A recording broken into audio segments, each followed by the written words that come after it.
Originally this video was 7 NBA pairs who once hated each other, but now it's 6 because the video was just way too long. Hope you guys enjoy. Here are 6 NBA star pairs who once hated each other, but then became teammates later on. Some became teammates for good, others were teammates for a game, but overall this video served as a way to show that even if 2 players in the league despise each other, don't think they can't be teammates one day. Before I start with the video, I would love if you guys could drop a like on this video and subscribe if you are new. That would be very much appreciated. Anyway, at number 1, Rajon Rondo and Dwayne Wade. Or dirty plays that you've seen him play in the past, so that's what it is. You've gone against Rajon in playoff settings for years. Hated him. The battles of the Heat and the Celtics once the Big Three came to existence in the East made this a rivalry. Both Wade and Rondo would play with their heart on their sleeve, and just so happened to be involved in a few altercations. But that all changed in 2016. Rajon Rondo and Dwayne Wade both joined the Chicago Bulls, and in the first press conference they announced that they had put their differences aside and they were ready to become teammates. Your guys' history, I know that's part of the heat of the battle stuff, but do you guys touch on that or talk about that? No, we didn't touch on it. We just, we're older, we're wiser, and we're moving forward.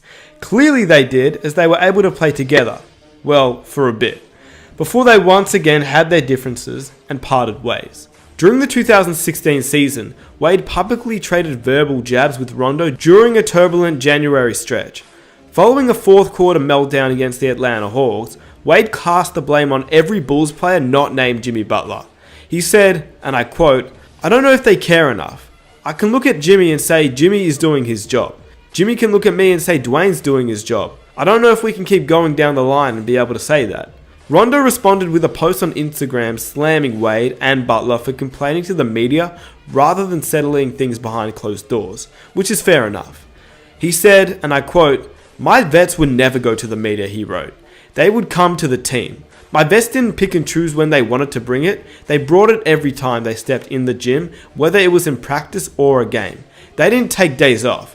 Rondo was obviously referring to the Celtics' Big Three, and with that, Rondo and Wade headed down different paths. On June 30th, 2017, Rondo was waived by the Bulls, and on September 24th, 2017, only 3 months later after trading Jimmy Butler and waiving Rondo, the Bulls reached an agreement on a buyout with Dwayne Wade, and that was the end for the Rondo and Wade saga in Chicago. Number 2, Kobe Bryant and Ron Artest. What it's going to be like now to have Ron as a teammate after battling tooth and nail against him in just some hatred battles over the years. What's it going to be like to have him as a teammate now? Well, it's even more fun in practice. Now, whilst these two players had altercations, I don't think there was ever any actual hate towards one another. Both Kobe and Metta have the same mental toughness, and neither one was ever going to back down. Kobe understood that Metta was going to try and get inside his head, and Metta knew that he couldn't back down no matter what crazy shots Kobe hit. Metta was the guy that you love to hate, but you love to play with. They had a few altercations and a lot of trash talk, but I mean, we're talking about Kobe Bryant here, and he used to trash talk everyone. So Metta was going to be no exception every time they played. But Kobe also simply didn't love him either. When Kobe talked trash, he would at least normally shake an opposition's hand. But with Artest, he even refused to shake his hand before the game. Ron Artest walked over to him, and Kobe did not even acknowledge Ron Artest. He gave a slap on the hand to Mike Bibby and Brad Miller, but not Ron Artest. And this was before Artest was even at the Houston Rockets, going face to face with Kobe. So clearly there is no love there. But how he actually ended up playing for the Lakers and them being teammates is actually a very crazy story. Phil Jackson, the coach of the Lakers, tells this story of how the 2008 NBA Finals, where the Boston Celtics beat the Lakers 4-2. Phil Jackson said, and I quote, "Ron Artest came into our locker room and walked in the shower with Kobe Bryant. Kobe's there taking a shower, and this is the locker room the coaches have. It's off limits. So Ron said, 'Coach, I can help your team. I can get that championship for the Lakers.' I said, 'Well, thanks Ron, that's very nice. I appreciate your sympathies. We'll see what happens as you go through this year.' Then he walked out of the coach's area and into the shower and told Kobe the same thing. Now first of all, yes, this story is crazy. But how in the world did Ron Artest actually even get in the Lakers locker room? I mean, he's not a part of the Lakers, and he's obviously not a part of the Celtics. And second of all, when Kobe tells this story, Even he doesn't know how he got in the locker room, which is pretty hilarious. Kobe said that after the Lakers lost in Game 6 of the 2008 Finals, he was alone in the shower, just fuming. He heard somebody walk in and assumed it was one of his teammates, or maybe a staff member. Instead, he looked up and it was Ron Artest. To this day, Kobe has no idea of how Artest got into the locker room. Man, he'll tell you the story too. After we lost to the Celtics, Yeah. when he came in the locker room, I was in there all just by myself. He just came in the locker room and said, "This is not gonna happen to you. You know, I'm gonna come in there and I'm gonna help you out." It's something that we've both been trying to make happen for a while. And To be exact, Ron didn't really follow Kobe into the locker room. He followed him into the shower, where Kobe had no clothes on. shocked the hell out of me. Peace and Bryant eventually won a championship together in 2009 and 10 and became great friends. Hard to imagine from their start of their battles. Number 4, Scottie Pippen and Dennis Rodman. This is one where I think we all know by now. Scottie Pippen was a hard-nosed defender, and so was Rodman. Except Rodman wasn't just that. He was tenacious, vicious, and part of the bad boy Pistons who had one goal, and that was to stop Michael Jordan and win. Now, I could have made this topic Rodman and Jordan, but I chose Pippen, based on the story behind him joining the Bulls. Before Rodman and Pippen were teammates, Pippen despised Rodman.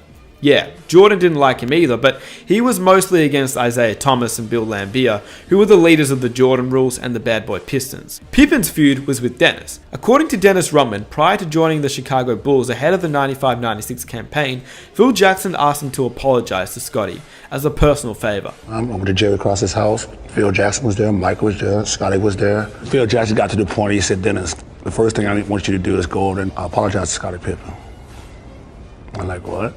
So I went outside and we talked for 5 minutes and stuff like that. And Scottie said, "It's okay. Everything is fine, man. Don't worry about it." Went back inside. Phil Jackson asked me, "Dennis, would you like to be a Chicago Bull?" I said, "I don't give a damn if I'm here or not." That was my answer. And then Phil Jackson said, "Congratulations, Chicago Bull." And that's how the deal got done. But in the end, the Zen Masters plan worked. They became teammates and they won 3 NBA championships with Rodman on the team. Number 5, LeBron James and Lance Stevenson. No, Lance just a little dirty, that's all. We all know this beef, but how did it really begin? LeBron was shooting a technical free throw. Lance was stirring the pot off the bench, putting his hands on his neck, and as we all know, the Reggie Miller choke sign as LeBron would miss. At this point, Lance had not even logged a single playoff minute and was not even close to coming into the game. But even from the sidelines, he was making the Heat and LeBron very annoyed. According to Danny Granger, he said this. When I was in Indiana, and we had scuffles with the Miami Heat. Yeah, if you're only playing a few minutes a game, it's hard for you to go up and try to say something, make waves.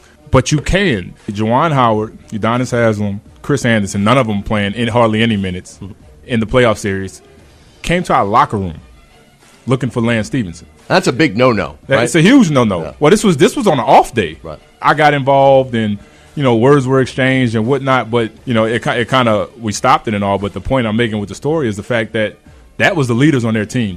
Those guys wasn't even playing a lot, but they were protecting LeBron. As far as they thought Lance had done something disrespectful to him. Right. Which time? It was the choke situation, right, when he did the choke and sign on the sideline, which is pretty crazy. In Game 4, LeBron went off, and in Game 5, Lance got his first minutes of the series, in which this happened, intentionally, and proved by the wink from Dexter Pittman into the camera. In the end, the Heat won the series, and LeBron got his ring. But what happened to Lance after that? Well, in 2013, this was Lance's breakout season with Granger getting injured. By the time the 2013 Eastern Conference Finals came along, Lance was ready, well ready to irritate LeBron, because clearly he didn't learn anything from 2012. In Game 4 with Paul George in foul trouble, Lance begged his coach to let him guard LeBron, and we know what happened next. He stared him down, got in his head, and made him foul out of the game, in which the Heat would eventually lose, whilst Lance finished with 20 points himself. And that's pretty much the end of 2013.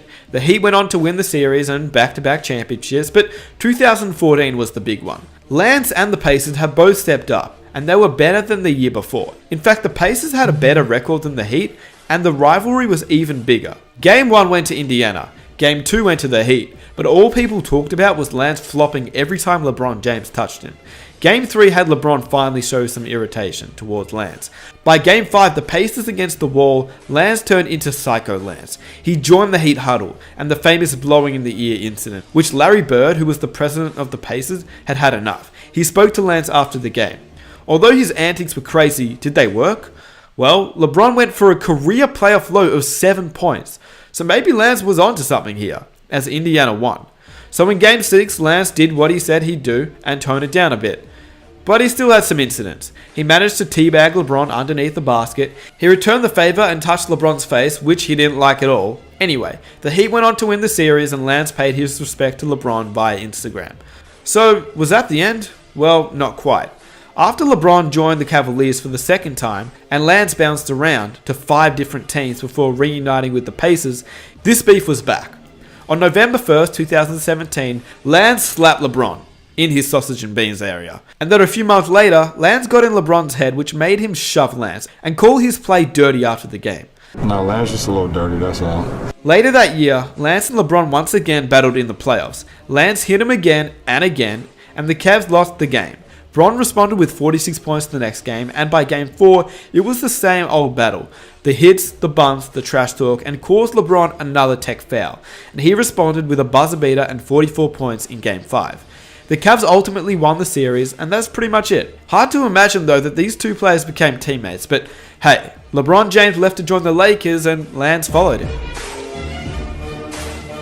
Number 6, Charles Barkley and Scottie Pippen. Looking to put the Charles Barkley-Pippen feud behind them. Even if you don't like a guy, you don't have to kill him publicly, because nobody wins in that situation. These two weren't exactly the closest of rivals, and even teammates when they eventually joined forces. When these two players played against each other, it was a competitive rivalry. Some light pushing and shoving, some trash talk, just a good rivalry. Then, in 1998-1999, Pippen was traded to the Houston Rockets, alongside Barkley, his former Olympic teammate. He was also teamed up with Hakeem, but there were chemistry problems right off the bat, especially with Barkley. And in 1999, when Pippen left the Houston Big Three fail to go to the Portland Trail Blazers, the 6-time NBA champion said he wanted to get away from Barkley's selfish and sorry fat butt. I wouldn't get Charles Barkley an apology at gunpoint, so he could never expect an apology. If anything, he owed me an apology for coming and play with his sorry fat butt. He's a very selfish guy. He doesn't show me the desire to want to win, and I probably should have listened to Michael a year ago when he said that Charles never will win a championship because he doesn't show any dedication. So yeah, I'd say the two probably aren't the closest of friends, and even before they were teammates, they always had a little bit of a rivalry anyway. And number 7, Michael Jordan and Isaiah Thomas. You're probably wondering, when in the hell did these two play together? And for this final one, I'm making an exception, the All-Star Game. Because the feud between these two players is arguably the biggest hatred in NBA history. Back when Thomas was the star point guard of the Detroit Pistons, the bad boy squad, he had a rough relationship with Michael. On the court, and both off the court too. It all started from the bad boy Jordan rules, which was led by Isaiah Thomas himself. These Jordan rules weren't just there to stop Jordan, they were there to hurt Jordan. Jordan would use every setback, every insult, and every instance of disrespect as motivation to go out and destroy his opponent. He never forgot his All-Star game as a rookie. It was on this stage that Isaiah Thomas allegedly calls for a freeze-out game on Jordan. It was here that MJ started his distaste for the Piston point guard. I'm actually going to make an entire video on that topic, so stay tuned for that. And if you want to see that, be sure to leave a like. But the freeze-out game is where the hatred started. In 1991, however, things changed. The Pistons and the Bulls met in the Eastern Conference Finals once again, and the Bulls swept the series before winning the first of what would be 3 consecutive championships.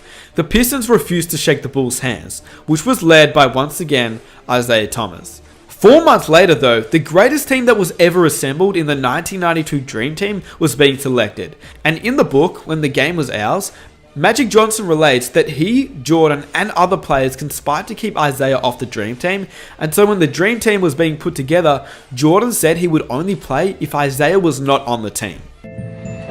Alright, no Isaiah Thomas questions. Cool.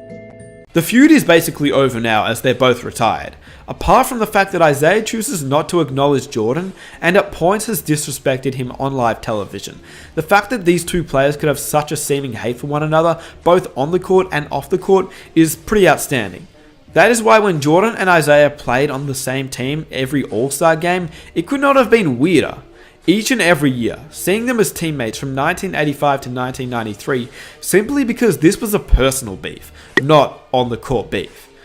So with that said, if you enjoyed this video, please be sure to leave a like and subscribe if you are new. If you guys want to follow me on Instagram to see what I get up to, be sure to follow my Instagram. And let's see if we can reach 1,000 likes for the next video. If you enjoyed this video, be sure to check out some of my other videos, and I am out. Peace.